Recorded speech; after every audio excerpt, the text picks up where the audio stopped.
Welcome, fellow horror hounds, and welcome to the latest episode of Talk and Stalk, your unholy home for horror. I'm your host, as always, Barry, and with me today is my corrupted co-host, the sadistic Samuel. Oh, thank you kindly, good sir, and thank you every single one of you for joining us today.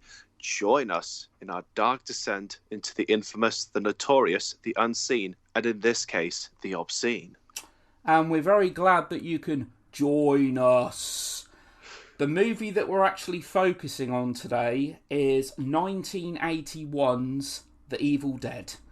Very much a cult horror movie. This is a movie that certainly has a fan base. And I'll admit, I was probably about 14, 15 years old when I first watched this movie. I always remember as a kid, seeing the VHS cover in the shops, in the likes of Choices and Blockbuster, and just seeing that, obviously, a Deadeye on the front cover. How old was you, Samuel, do you reckon, when you first saw this film? I was only about 15. The thing is, it wasn't the same with VHS. It was going at HMV and just seeing, the red cover, the red DVD case, and just seeing the title The Evil Dead. This was before I became the horror fan that we know now, so it certainly caught me by surprise. Yeah, and I believe the original title for this film was actually going to be called Book of the Dead. Which in itself makes sense. Yeah, which actually, Sam Raimi wanted it to be called Book of the Dead. Irvin Shapiro actually changed the title and actually said the fact that there's any kind of literacy connotations there in the title might actually put some people off.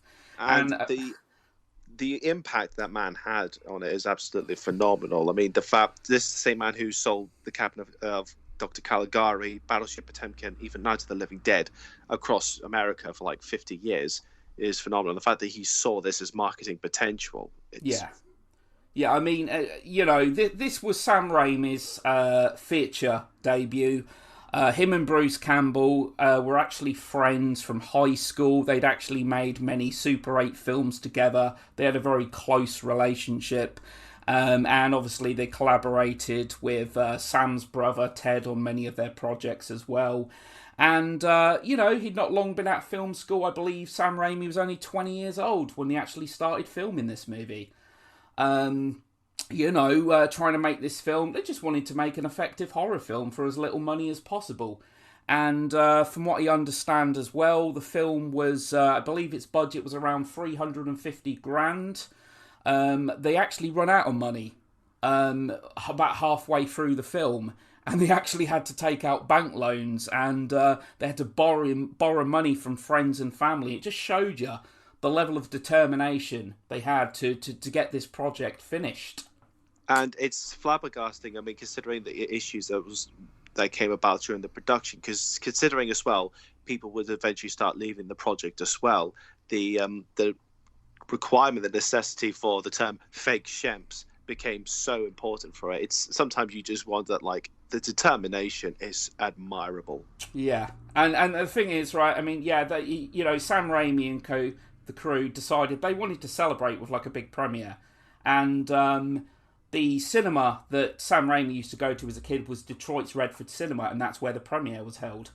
And I think Bruce Campbell actually visited there as a child. It was Bruce Campbell, not Sam Raimi, I believe. But what they did was kind of a William Castle gimmick.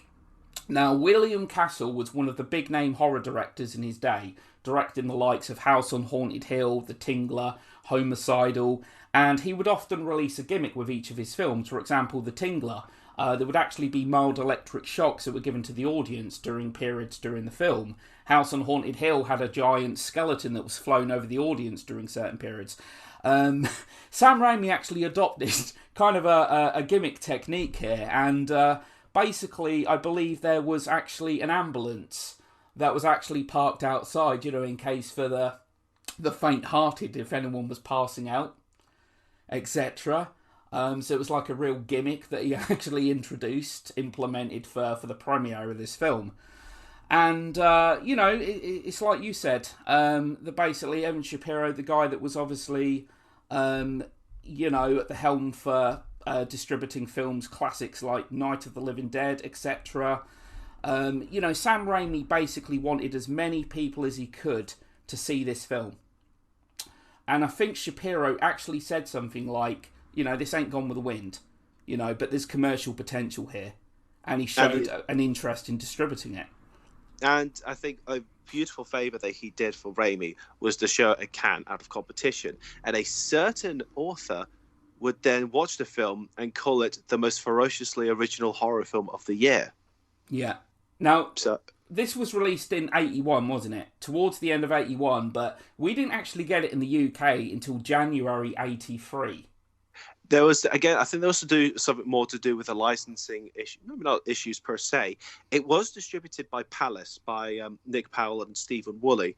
So they were absolutely ecstatic when they first heard about it and saw what they, lo and behold. So they were, very quick to get it released in the UK eventually. And needless to say, the audience wanted to see it as well. I mean, it was number one in terms of video rentals in 1983. I think during its run, it raised up nearly £1 million in rentals on video alone. Yeah, I mean, it was actually one of the earlier video nasties as well, wasn't it?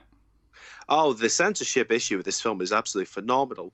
James Furman, the director of the BBFC, said, I see the context of it. We should release this uncut for cinema. But some of the examiners were absolutely shocked and appalled by it, so they had to snip it up a little bit. So Palace did a very cheeky thing of releasing the uncensored version on video, and then the theatrical version go ahead with the X rating.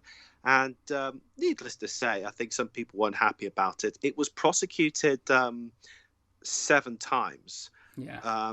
Twice it was successfully prosecuted, but 5 of them, thanks to Stephen Woolley and Nick Powell, it was acquitted. Yeah. So, the Director of Public Prosecutions were very keen to try and get this prosecuted. It got to the point where a judge said, this is enough. Yeah, and we must also note as well that Stephen King actually gave this a big seal of approval. He actually gave it a very glowing endorsement, and I think that was really used as a great selling point as well. Oh, yeah, certainly. It's the quote that I mentioned earlier about the most ferociously original horror film of the year. I mean, that must have been one hell of a marketing method, though. Stephen King, author of Carrie, said, this line, if you think he's kidding, see for yourself. Yeah, wow. I mean, we'll go into the film itself, because obviously this is very much a cult classic. This is a horror movie that has a very ardent fan base. And, of course, there's a lot of people out there that probably prefer Evil Dead 2, Dead by Dawn, which came out a few years later, released in 87. Me, personally, I still like the first. The first is my favourite of the trilogy. I do love Evil Dead 2, Dead by Dawn. But obviously, with the second film, it veered more into horror comedy. Now, let's not forget, the original Evil Dead is not a comedy. It's not a comedy. Some people might find it quite comical because of the very kind of... the kind of campy humour, the fact that it's very kind of schlocky, it's very kind of hokey, which really kind of adds to the film's charm, in my opinion. I think, I kind of love it for that fact. But this isn't a horror comedy, is it? Well, that's the part of the beauty of it. An academic called Kate Egan, she pointed out that it's a film that seems to defy generic labelling. Because there are some... I thought it was just a flat-out horror at first. But as time goes on, you realise the cheesy acting, some of the ridiculous over-the-top scenes of violence, especially when Bruce Campbell is beating up Betsy Baker with a piece of wood. It's done so ridiculous and so over the top. You do question what's going on here, but not in a case of this is horrible. You're just going, this is just ridiculous in a fun way. Yeah, I mean, Evil Dead 2, Dead by Dawn was obviously, it's horror comedy, and Sam Raimi certainly shows his love for the Three Stooges in that movie. Obviously, yeah, he's a big fan of that. So it's a very big kind of divide, much like with Alien and Aliens. There's kind of a 50-50. Some people love Evil Dead 2, some people prefer the first one. I think they're both great films in their own right. I mean, technically speaking, Evil Dead 2 isn't even a sequel, it's more a reimagining, bigger budget, etc. But let's just talk about the film in general. I love the setting for this film. Okay, I actually love the whole sense of isolation. I'm a big fan of claustrophobia. Obviously, they used a real cabin for this movie. And I'm sure you probably know that it actually burned down not long after filming. And for a long time, it was a mystery. It was kind of unsure as to what happened. But Sam Raimi actually admitted it was actually burnt down after principal photography had been finished. Oh yeah, definitely. However, it sort of became the stuff of legend, if you will. It's still something that some fans still visit now and then. However, at the time, you know, especially the supernatural element, people were, there was certainly gossip and rumors and whispers of what could have possibly have happened to the cabin. Yeah, I believe it's only the fireplace and the chimney that actually remain there now, and this proved to be a real challenge to film. Because basically, there was 13 crew members, the cast, basically all the crew members were living in the cabin. The living conditions were terrible. They didn't have any plumbing. The temperatures were seriously cold. There were arguments galore. It proved to be an absolute nightmare to make this film, but perseverance certainly paid off. But yeah, as I said, there was no plumbing whatsoever. They were freezing. The wiring and all that would often freeze up, and they had to thaw it out via the fire, and quite a challenge, wasn't it? Oh, certainly, and I absolutely sympathise with Sarah York, who plays Shelley, because after her character gets sort of chopped up with Shelley, when you realise this, the body is twitching. You've got Sarah York herself being under, sort of having her body under the cabin, and then you've got all these other actors sort of moving the other body parts as well. The temperatures must have been absolutely horrific, and having to keep themselves warm all the time. And there were issues with the latex as well. There was a story with Ellen Sandweiss, who would play Cheryl. She'd have the latex put on her eyes, and as soon as they were removed, she went into absolute hysterics. So, needless to say, it was chaos.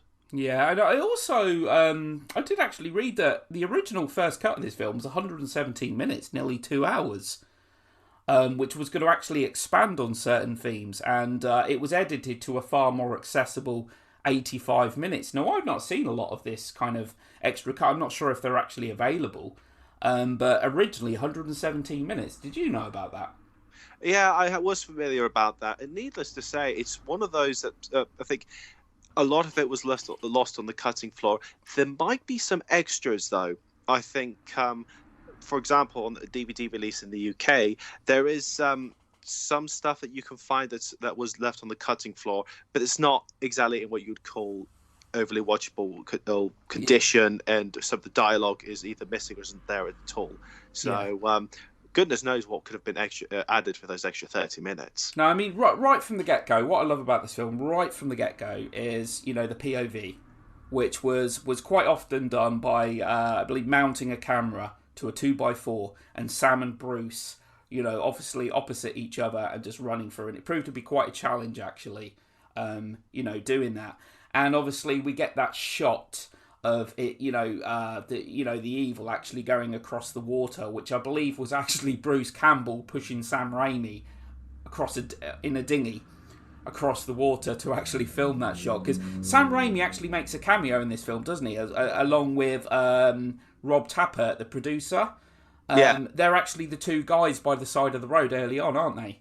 I'm not honking at you, jerk. Yes. You just have both of them just waving at the car. Superb. Love it. Another shot that I particularly love. I mean, I just love the use of POV in this, which, of course, among the slasher genre is a huge staple of that subgenre. But just this spirit, it's, you don't see it, you just get the POV. It's just great, and the music that accompanies it as well is just fantastic.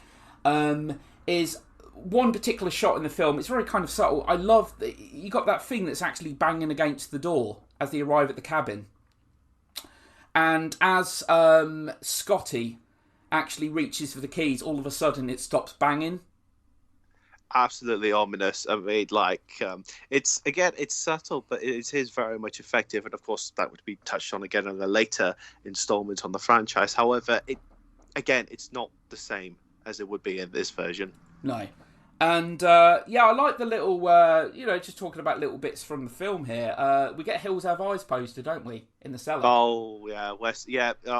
Raimi certainly pins his heart on his chest, on like a pin badge, and he clearly has an admiration for Craven. Yeah, that's an understatement. well, yeah. We get 77's Hills of Eyes. Now the ironic thing as well, in 77's Hills of Eyes is actually a Jaws poster, 1975's Jaws poster in Hills of Eyes. And of course, this was a nod to Craven, showing, an admiration, a homage, if you will. And then, of course, Wes Craven returned the favour in Nightmare on Elm Street, because Evil Dead is the film that Nancy is watching while she's trying to stay awake. Oh, yeah, definitely. And again, it's just it's another significant film when it came to the video department as well, killer sales. Yeah. Definitely. I mean, and the thing is, right, I love the Texas Chainsaw Massacre little homage as well. We get them bones and them skulls hanging up. That's obviously a direct, a homage to the classic Texas Chainsaw Massacre. But yeah, with the production and that as well, like I said, I mean, Bruce Campbell said it was basically like a 12-week exercise in agony. I mean, he actually said it was like a comedy of errors. It was an absolute nightmare, but he was involved in a lot of the work. Bruce Campbell, obviously good friends with Sam Raimi. He was, not just acting in front of the camera, he was helping out as much as he could with other things. He wanted his friend to be able to complete this film. Let's quickly talk about Sam Raimi's car. Oh, the Delta. Like, I'm still trying to find out. I'm sure there's one film where it doesn't feature a cameo, and I'm pretty sure in almost his entire back catalogue, the bloody car appears in his films. Yeah, it's the 1973, isn't it? The Oldsmobile Delta. It has appeared in nearly all of his movies. I'm not sure what films it hasn't appeared in. It might... No, I was going to say The Quick and the Dead, but it does a very... Like, a part of the Delta is featured in that. Even Oz the Great and Powerful, it has a very smallish one. Again, it's the engine itself. So there is one exception. It might be For the Love of the Game. I'm happy to be proven wrong. No, it's got to be in that. I'm pretty certain it appeared in Drag Me to Hell in 2009. It must have appeared in that. Oh, yeah, definitely. Yeah. I'm not sure then, but Ash vs Evil Dead, we get it in there, which me and you both absolutely love, don't we? Ash vs Evil Dead. That's an understatement and a half. In fact, we're committing ourselves to a 3-parter podcast for that. Yeah, fantastic, and that's what Evil Dead fans have wanted for years. Bruce Campbell returning, and it's kind of a shame it didn't go beyond 3 seasons, but never mind, it is what it is. The 3 seasons we got were fantastic.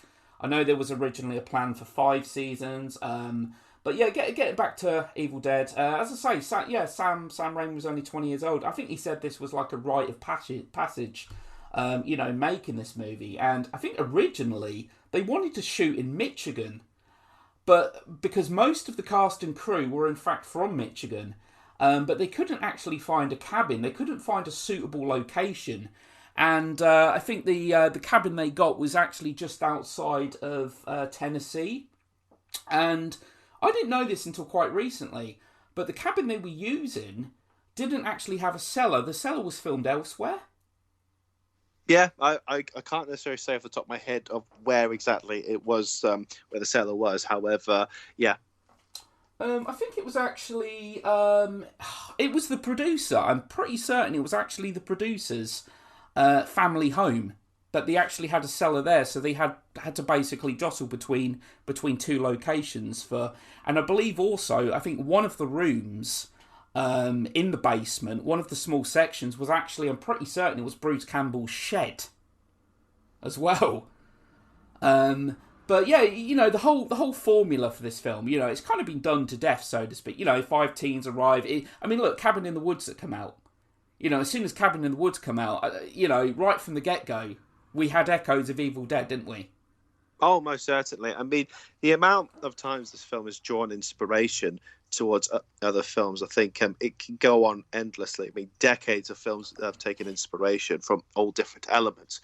What's interesting, though, is that there is still an element of the film that remains transgressive to this day. In fact, Sam Raimi has even said on record he's not overly happy. It was a product of his immature mind. I'm pretty sure we know what scene he's talking about. Yes, we're going to get into that. You're talking about the tree rape scene. That's right. Yes, which is probably the most notable scene of the entire movie, in fact. If you mention Evil Dead, it's almost impossible to think of that movie without thinking of the tree rape scene. Yeah, I'd be right in saying that actually caused quite some controversy, didn't it? Well, it was eventually snipped out of the video release sometime after the video nasty's Moral Panic. However, if you look at, say, the Evil Dead franchise, Evil Dead 2, as well as Ash vs. Evil Dead, you have tree attacks, but not tree violations, if you will. In fact, even the 2013 Fede Alvarez Evil Dead film received quite a bit of criticism for bringing that scene back. So, needless to say, there are elements that still today, people are not happy with. Yeah, I mean, I can understand. I can understand why. I mean, this was 1981. I think over the years we've become more kind of accustomed to, we've become desensitized somewhat. But yeah, that scene. I actually watched The Evil Dead very recently again, and I can understand. It's very very sexualized, isn't it? With a tree. It's definitely. I think the key differences between the original is that it seems more exploitative. Thankfully not in the issues of consent, but just in the more of it's going a little bit further in the sort of in the way that grindhouse films would do so. Whereas the 2013 one is just it's nastier because it seems to take a little bit more time. Yeah, and I'm not ashamed to admit I actually like the 2013 remake. I'm not ashamed to admit at all. I think it's good. Okay, the mere thought, the moment it was mentioned that there was going to be a remake to Evil Dead, it made me shudder. I was completely against it, but then I watched it, and I thought it was good. I thought it was, tonally very dark, obviously a very stark contrast to the 1981 film. But I liked it. What were your overall kind of thoughts? I mean, there are things about it I will commend and for it. I mean, I still argue there are elements that say it's in the same universe. It's not necessarily a remake, and I've said there are plenty of nods to say it's not. It may not just be a remake. I mean, I've had plenty of arguments about that. Jane Levy gives a very good performance. It's very gut wrenching. Oh yeah, it's a hell of a performance. I mean, dare I say it? I mean, like, if we're just sticking with the original Evil Dead and the Fede Alvarez, the performances are better in the remake. However, it doesn't have the same iconography. It is technically well done. It doesn't have the same wow factor with the cinematography that Sam Raimi did with his work in 81. No, it's better made. It's obviously bigger budget, etc. But with the original Evil Dead, the whole kind of hokiness, if you will, is what adds to the film's charm, doesn't it? Very much kind of a product of its time, and you can't really recapture that. But with the 2013 film, I mean, it was pretty hardcore as kind of mainstream horror films go, wasn't it? Yeah, I mean, there were some points in which I just thought, I think, because it was slightly snippet to get the R rating in America. I mean, the extended version is still worth watching. If anyone can, certainly get your hands on it. Yeah, but it was a proper hard 18 certificate rated film. Yeah. But yeah, Evil Dead, getting back to kind of the low budget charm of it and that, the moon, the shots of the moon and that was actually kind of matted onto the night scenes, wasn't it? You can really clearly tell. And I even think Stephen King actually said that kind of adds to the low budget appeal of the movie and that. Oh, certainly, there is a charm to it. And I think the one bit that I think really adds to the charm, that I think makes a difference to it being unwatchably cheesy and charmingly cheesy, is the stop motion climax. Oh yes, yeah, I'm glad you brought that up actually, because yes, I'm a huge fan of stop motion. Love stop motion, and his name is actually escaping me. I do know it. I can't remember the man that actually did the stop motion for this film. I want to say, is it Tom? No, it's not Tom Sullivan. He did the Book of the Dead. I do know it. His name is not coming to mind at the moment, but yes, it really kind of adds to that whole kind of, cheesy kind of hokey appeal. But I absolutely love it. I love that moment near the end of the film, in fact, where he throws the Book of the Dead into the fire. They all pause, freeze, and then they just start withering away. Oh, it's superb, and I think again, it is unpleasant. However, you just go. I mean, when we consider, when we come to stop motion, we're thinking of the likes of Ray Harryhausen, and then to suddenly watch stop motion of this absolute decay, and it is unpleasant to watch, but you have to watch it because you just go, that's just great. Yeah, I think as well, this film probably has, I'm not sure if it's in the record books, this movie actually has one of the longest screams I've heard in a horror film. It's where the dagger is actually putting the Deadite, the second Deadite of the movie's back. Her name is actually escaped, and there's that long, agonising scream.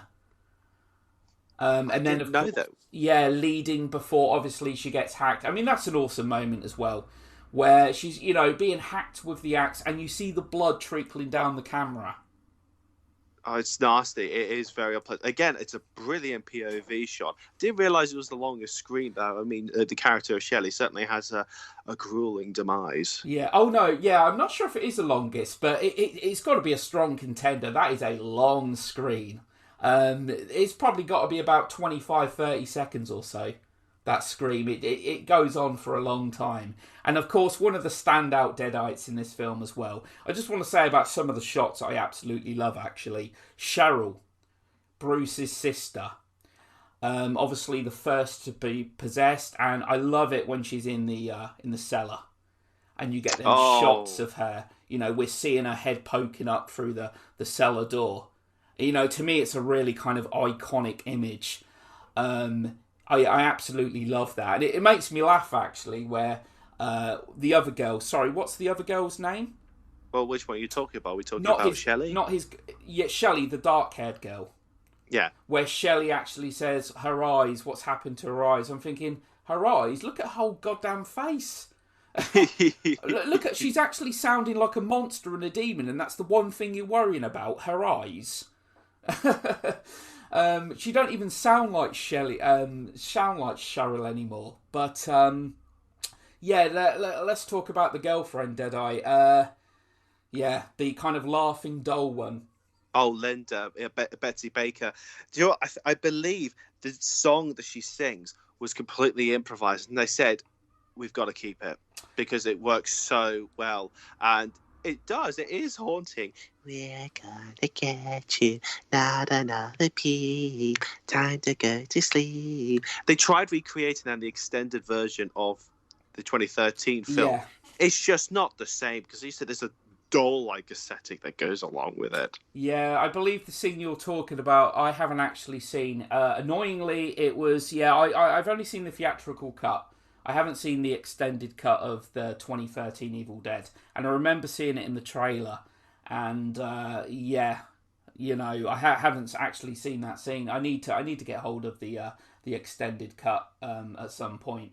I like that little kind of because there's a moment in the film, isn't there? Actually, with the necklace that obviously is giving her. You noticed it's actually shaped like a skull when it's on the floor. Okay, do you know what? It's not exactly. I did pick up on that previously beforehand. I know it's significant in, say, later installments, but no, it's actually shaped like a skull, and I like that. There's that little game they kind of play where she comes in. Ash pretends to be asleep, and she looks at and the moment she looks away, his eyes open, and that little thing, and that happens also, doesn't it, when he goes outside to bury her? Yeah, and it's that for me is one of those pivotal moments that makes a big difference from those sort of generic, I guess, what is that Roger Ebert said, those dead teen films. Like, there is a sense of sweetness between the two characters, especially between Ash and Linda. Yeah. I think, as well, with this film, let's talk about, Bruce Campbell. In this movie, Bruce Campbell is not the B-movie god that he ended up becoming. It's 2, which really cemented himself in that role. In this film, it's far more straight-laced. It's not just straight-laced as well. His character's almost completely different. He is much more of a coward. I guess you could say there's more elements of being like Shaggy than he is of being, hail to the king, baby. It's Scott. Scotty is the one who's doing most of the action. He's the one who's taking down Shelley. He's the one who locks up Cheryl. Ash, on the other hand, is being thrown around all over the place, or he's just cowering in the corner. Yeah, and Bruce Campbell, it's funny really, because Sam Raimi actually said that he always wanted to be behind the camera. He wanted Bruce in front of the camera because Bruce is the kind of guy that people are going to like, women are going to like. And they do. Bruce Campbell has a lovable charm to him. Especially in Ash vs. Evil Dead. He has so many goddamn great lines over the course of that show, doesn't he? Oh, most certainly. I mean, there's so much to talk about. He's also really good in Burn Notice as well. The charm is certainly more persistent. He's definitely got more stubble on the face. However, the charm is certainly there. Yeah, I think Scotty actually was named after Raimi's longtime friend, Scott Spiegel. Yeah. And Cheryl, I think she was actually named... I only found this out quite recently, in fact. She was named after Cheryl Guttridge, who was like a star of Raimi's short film called Clockwork, which admittedly I've not seen. I haven't actually seen many of Raimi's short works, I will confess. But I believe, there was one, wasn't there, called Within the Woods, that raised, I believe, 90,000, and the money actually went to making The Evil Dead, so it was a very successful short film. Yeah, I think you can. I know Within the Woods is accessible on the web. Clockwork, on the other hand, I cannot say I know explicitly where would be a place to find it. I'm hoping at some point it will be made more accessible. Although, if anyone knows where it is on the web, please let us know. Now, I could be wrong here, but Sam Raimi, obviously, his roots are very much steeped in horror. You know, Evil Dead's what made him. You know, obviously he's gone on to other things, you know, with the likes of the Spider-Man trilogy and a really good underrated film, actually, that I don't think enough people have seen. It's called, I believe it's called A Simple Plan. No, is it called A Simple Favour? No, Simple Plan. Simple Plan, isn't it? Bill Paxton and Billy Bob Thornton. Yes, good film. And absolutely superb. It's quite easy to forget that Sam Raimi actually directed that. But yeah. Now, Sam Raimi probably has the biggest contrast in terms of small film to big film. When you look at Evil Dead was made on a budget of $350,000, and he directed Spider-Man 3, released in 2007, which was $350 million, I believe. I think the only director who could possibly come close is Peter Jackson, from his debut with The Bad Taste to Lord of the Rings. Actually, or perhaps King Kong. Actually, yes, come to think of it, Peter Jackson could actually be the he could be the title holder, actually, because Bad Taste, very low budget. Yeah, Lord of the Rings trilogy, of course. King Kong, massive budget. Yeah, it probably is Peter Jackson, actually. Yeah. That said, though, we can't ignore the fact that The Evil Dead was the film that inspired Peter Jackson to make Bad Taste into a feature film. There's certainly a lot of similarities. It was through the transgression of The Evil Dead in the UK that eventually gave transition for context and allowed Bad Taste to be passed uncensored. So, Peter Jackson certainly it has had a significant effect from this film. Oh, yeah, definitely. I mean, it just shows you the amount of passion, the determination that went into this film. It wasn't easy. They could have given up. They didn't. And, it's a film that's very much cemented now in horror legacy. You know, it's a fan favourite among many horror fans. You know, and it's gone on to achieve cult status, and deservedly so, in my opinion. I know people that aren't keen on this film. You know, people that aren't really into kind of gory, schlocky horror. But what this film does, it does brilliantly well. You know, it's just an accomplishment, isn't it, for, the budget. And I do think it's one that should be considered as a real case study for understanding the craftsmanship. It's not just about, the content, it's about how you put it all together. Yeah, it's all in the execution. I mean, like with the blood in this as well, I think it was like a combination, was it, of like, I read it was a combination of like syrup, Caro syrup, and kind of non-dairy cream, I think it was, with like red food colouring. And there's bits where they're spitting out milk, like 2% milk.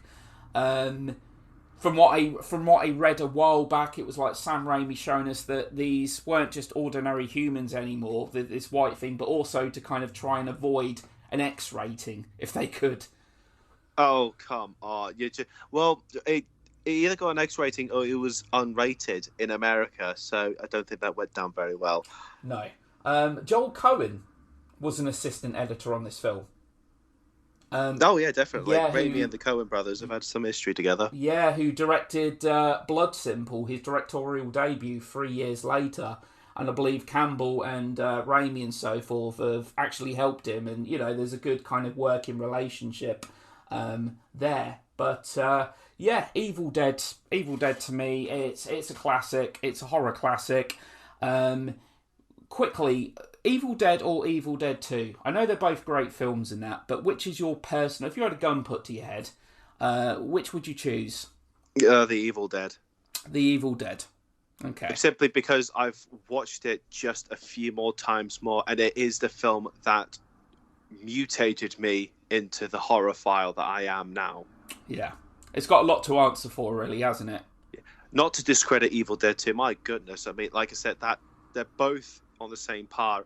It's, again, like the debate with Alien and Aliens. If it had to be one, it would be the original. Yeah. I just love that. As I said before, I just kind of love the setting for this film. I love the whole, I love the sense of isolation. I like the kind of the one location kind of films and that. And the wind noises and that as well, I don't know if you know, were recorded by Sam Raimi while he was in a hotel. He actually recorded the noises. It was just strong howling winds. And he thought, you know what, we're going to use it for the film. And he just recorded them while he was... Again, the commitment is absolutely admirable. And it's always taking opportunity with those moments. Yeah. It's some real, like, little kind of cheesy moment that I love, though. It's the music that accompanies it. When they're sitting around and the cellar door goes flying open.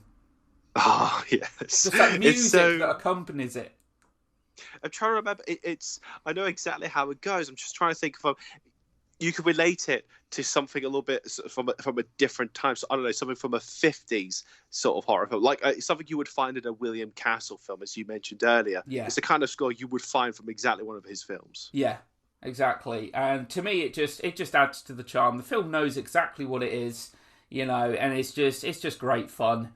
And obviously, gory as hell in places, especially likes the strong word and whatever. But I love the kind of dismembrance scene, and you're just seeing Shelley, isn't it, the dark-haired girl, Shelley, and her dismembered corpse just lying there, but it's still kind of like withering. Again, the production behind that, I mean, like, that must have been absolutely awful, and yet it still works. Yeah. On both just cheesy charm and just ugh. The pencil stabbing scene by Cheryl. No, it's just it's horrible. I just feel that I don't care if you can see that the ankle is fake. It's still horrible. I love it when she goes floating up. She's floating up in the air. The first time we get an actual introduction of the Deadites, and I just love that whole scene, that whole moment. And towards the end, all hell's going loose and that, and because I think originally I read in the original script, Ash was going to be killed off, wasn't he? That was the original plan. Well, if you just watch The Evil Dead in its own sort of self-contained film.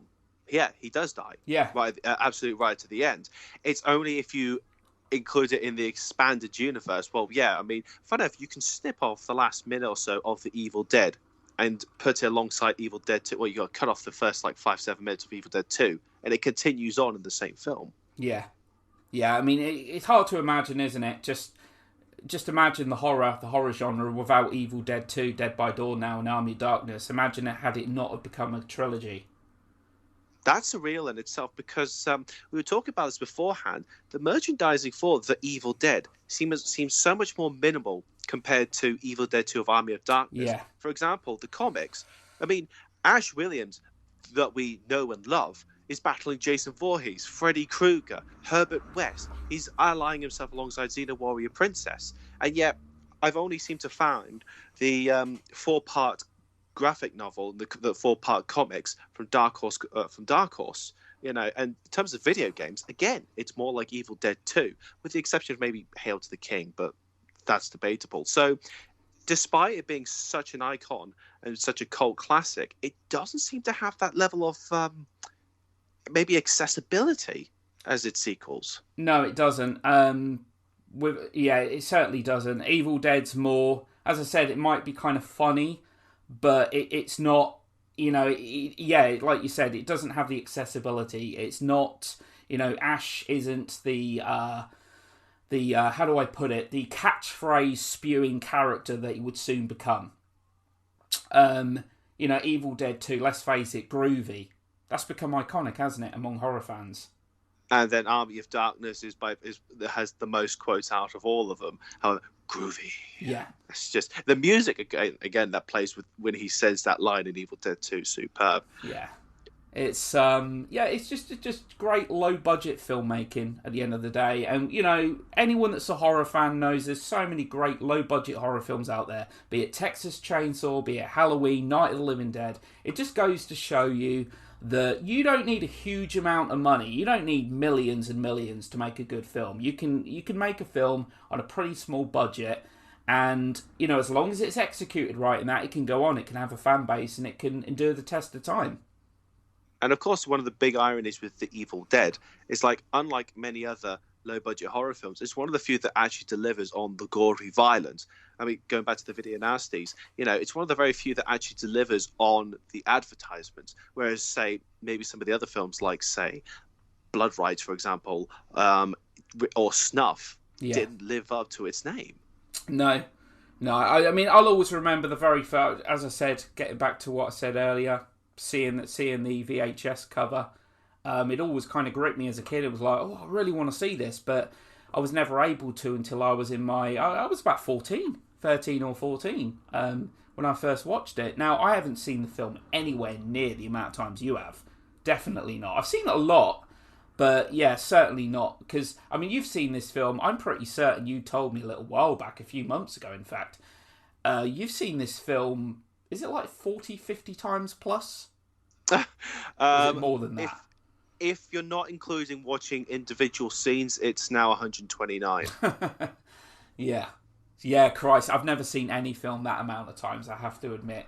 So I don't believe that. I mean, the amount you know about Halloween, I'm pretty sure that's got to be a highly watched probably one 40 for you. or 50. I just kind of digest stuff. If it's a film that I'm really passionate about, a film that I love, then I just read up, and obviously it just digests. And I'll admit, preparing for this podcast and that, I learned some things that I didn't know before. I knew a lot about this film, but there were certain things that I had no idea about whatsoever. I had no idea that the cabin didn't actually have a cellar. I didn't realise that was a completely different location. But it's great. I love learning new things. It's great. You can never know enough, can you? Oh, certainly. And The Evil Dead, I think, has just been a huge, cave of opportunity, of knowledge as well. I mean, because there are things we've been wanting to talk about with this film as well. And yeah, I think some of it we're just scraping the surface of. Yeah. I mean, there's a lot more stuff. Little fact, the tape recorder in the film, of course, the famous lines come from. That was actually Bruce Campbell's dad, tape recorder. And I read something as well a little while ago that about I think you might have actually touched upon it earlier, about the white contacts. That they had to take them out every 15 minutes, the contacts, because apparently they were so goddamn painful to wear. Yeah, and that led to particular hysterical situations, especially with Ellen Sandweiss as well. Yeah, so there's so much, it's a whole, you could do an entire podcast or something just on the making of the film. But yeah, Evil Dead, great cult horror film, one of my favourite horrors from the 80s. It probably is your favourite of the 80s, isn't it? Oh, without question. So, I think that's pretty much it. I think we'll wrap things up on that. Really enjoyed talking about this film.